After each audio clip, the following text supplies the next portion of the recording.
Journey outward.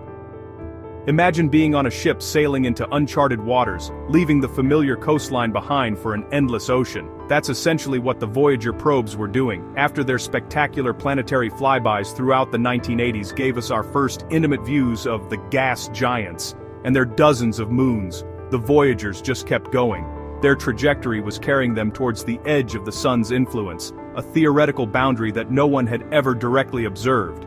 As they traveled farther, their instruments continuously measured the solar wind, that constant stream of charged particles flowing from our star at 1,000,000 miles per hour. As expected, the solar wind grew weaker, and its density thinned.